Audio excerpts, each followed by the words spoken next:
This episode is sponsored by BetterHelp. October 10th is World Mental Health Day, and this year we are saying thank you to therapists. BetterHelp therapists have helped over 5 million people worldwide on their mental health journeys. That's millions of stories and millions of journeys. Behind each one of them is a therapist who showed up, listened, and helped someone take that next step forward. Moments in therapy, like asking the right questions, having a safe place to get emotional or cry, or small wins, they can change lives. This World Mental Health Day, BetterHelp is honoring those connections and the therapists who make them possible while showing how easy it is to get guidance from a licensed therapist online with BetterHelp. I've been doing therapy for over 2 years and I couldn't recommend it enough. It's helped me so much with relationships with my friends, families, even myself. It's helped me understand myself better, and it's just made for such a better life. It really has. With over 30,000 therapists, BetterHelp is the world's largest online therapy platform, having served over 5 million people globally. And it works with an average rating of 4.9 out of 5 for live sessions based on over 1.7 million client reviews. This World Mental Health Day, we are collaborating with those therapists who have helped millions of people take a step forward. If you're ready to find the right therapist for you, BetterHelp can help you start that journey. Our listeners get 10% off of their first month at BetterHelp.com/PFF. That's BetterHelp, HELP.com/PFF. Another really nice Thursday night football matchup here, another divisional matchup here. For the Giants, you had the thrilling victory in week 4. You had the surprising defeat in week 5, and now you're hosting your rival and the reigning Super Bowl champions, the Philadelphia Eagles. I'll start with this one because I kind of want to talk about Jackson Dart. We had, the Jackson Dart winning the game in week 4. Obviously losing the game in week 5. But to be honest with you, buddy, they weren't that different. I mean, his PFF passing grade was around 55. It was between 55 and 60 in both of those weeks. So it's not like Jackson Dart really lit the world on fire. I think he was a little bit better as a rusher in week 4. And honestly, I just think that he kind of caught him off guard in week 4 with what Jackson Dart was even going to be for that team. That's how they end up getting the victory there. What I'm looking to see this week, because I want to focus on that side of the ball for the Giants. The offensive line's obviously got to play well for them. The Eagles like to throw a lot of different stuff at you. So Andrew Thomas played really well last week. He's got to play really well again this week. Cam Scatterbo, you need to get something out of him a little bit more than what you got last week. We focused on the wide receivers when we went through the review show and how poor the wide receivers played for this team, which they need to play better overall. But I want to look at specifically Jackson Dart in this game over the middle of the field. When you look at the last 2 weeks, he had 3 attempts over the intermediate middle of the field in week 4, 57.2 passing grade. Only 2 attempts in that area last week, 55.5 passing grade. To me, that sort of holds the key for him. Can you be somebody who can attack down the middle of the field? And it's going to be difficult to do so against this Eagles safety duo and, of course, Zach Bond as well. But that's really the next progression for him. And to be honest with you, I always sort of think that's the next progression when it comes to those college quarterbacks making their jump to the NFL. A lot of college quarterbacks, they just attack outside the numbers. That's sort of like how they're able to push the ball deep down the field. That's what their offense coordinator wants to do with them. And that was a lot of what Jackson Dart did when he was at Ole Miss. Can he be more of a middle of the field passer? I want to see that from him. But then, of course, you've got the running aspect of it as well. The Giants defense specifically, I do want to talk about them a little bit. Their run defense grade as a team is 22nd in the NFL at a 62.2. Their EPA per rush allowed, though, dead last. And Dalton, I don't think that's good for this week specifically. Because in all this talk of, the Eagles don't have an identity. You talked about it on Monday, them having the highest run rate of any team in the NFL last year and them kind of getting away from that this year. They don't really have that same sort of success, but a lot of the same bodies are still there. Dude, I think they're going to lean into Saquon Barkley heavily in this game. I don't think they're not going to overthink it at all. I think that certainly they're going to run the ball until the Giants show them that they can stop it. And so those two things are really what I'm looking for in this game.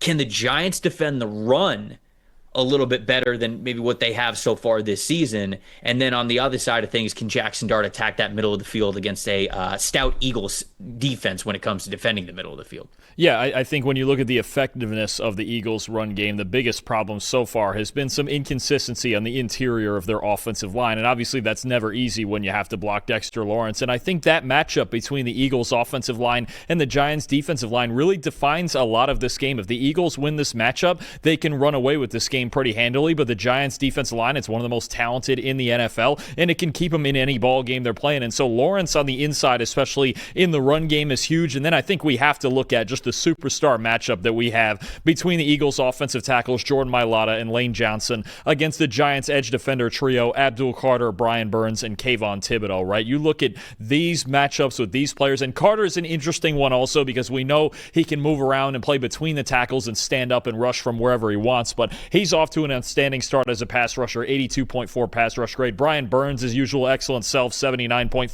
Kayvon Thibodeau, 65.3. That's solid. The Giants are one of just two teams so far this year to have three different players with at least 18 pressures. The other one's the Denver Broncos. So when you look at the heat that this team applies off the edge as pass rushers, you really know that Jordan Mailata and Lane Johnson are going to be, they're usually up to the task, but they're going to have to be in this game. Otherwise, Jalen Hurts under pressure has not been great this year. He wasn't great last year. He actually had the lowest passing grade in the NFL under pressure last year. So I think when you look at the pass rush matchup off the edge with that group of guys you saw right there against the Eagles tackles, and like you mentioned before with the run game, I'm really looking at Dexter Lawrence on the inside against Cam Jurgens and Landon Dickerson and Tyler Steen. Those guys, the Eagles have not been able to run between the tackles quite as effectively this year. So that really is, I think, a matchup that's going to define this game. The Eagles offensive line against that Giants talented defensive line. Okay, we're going to give our score prediction in a second. I see some people in the chat already talking about who they think is going to win this game, but we got to hear from Terron Armstead first. This was the trench matchup that he wanted to highlight this week. So let's hear from Terron, and then we'll give you guys our predictions of who we think is going to win the game. So let's check it out. Here we go, back with our guy, Terron Armstead. Preview another trench matchup here that we have for the week. It's Thursday Night Football. We're kicking it off with Terron as we're kicking off this week in the NFL. Giants, Eagles. And as if this wasn't a heated enough rivalry just because of everything that we've got in the divisions, a young rookie quarterback coming up for the Giants. Obviously, the Eagles, they've had success, but hasn't quite looked like it was last year. Man, in the trenches specifically, the Giants' defensive line against the Eagles' offensive line. Terron, this is going to be one of the best trench matchups of the week, and we get it on Thursday Night Football. So actually, my first question to you is, well, how about Thursday Night Football? Like, talk to me about the short week, especially somebody who, you've been on the show the last couple of weeks talking a lot about preparation, getting into the film room, understanding your opponents. When you have a condensed week, how does that change things for you in your preparation? It definitely adds more layers and different dynamics, especially for a team like Philly, who I don't think they've played a noon game, a 1:00 game yet this season. It's been Thursday, Monday, Sunday. Defending champs, so primetime TV. Thursdays are challenging, especially like you got to consider if you were the traveling team the week before. So if Philly played against the Chargers in LA and had to fly to Philly, get back Monday, can't do anything, trying to recover from the game and the flight. And then if you got to be the traveling team going to New York, you got to leave Wednesday. So you got one day in Philly where you can do anything football related. So it condenses everything. And the thing about it for the coaches, they want to condense the game plan too. So if your normal playbook for the week is 200 pages, it's going to be down to about 50 pages. You guys are going to have your bread and butter plays that you're going to stick to, a few third downs and adjustments to what kind of blitz they have for the week. But the playbook is condensed on all sides of the ball from both teams. So when you talk about condensing the playbook a little bit there, I want to ask a follow-up. Like, when you do condense the playbook, would you say that the plays and the scheme and that game plan is more about just, hey, this is what we do really well as a team? Like, we're going to run these plays that we know we do really well, versus the percentage that it might be like, hey, this is our opponent. This is sort of like what they might struggle with. These are the things that we want to implement for this team specifically. Do you think that it's more one or the other? Do you think it's, dead even? Or when you say condense in the playbook, which side of things do you think the coaches leaned on a little bit more? Definitely your bread and butter. So if you're an outside zone team, you're going to be heavy outside zone based. You might have a couple counter plays, maybe a trick run play, but for the most part, you're going to keep everything short and sweet. You want to focus on execution on a short week, because you don't have all the reps to go through and get the timing of everything, to get the feel for everything, to see how it'll work out in the game. So you're going to go to what you're sure of. That's install 1, install 2, the plays that you put in first. Sean Payton would always say on those Thursdays, it was about a fast start. And the team that doesn't turn the ball over on a Thursday wins the game. So it's already like condensed playbook, limited amount of possessions, limited amount of like flair and explosive plays designed. So if you lose a possession, if one team has 12 possessions, you have 10 possessions, you'll lose the game. So it was always about like the execution and keeping it simple on those Thursdays.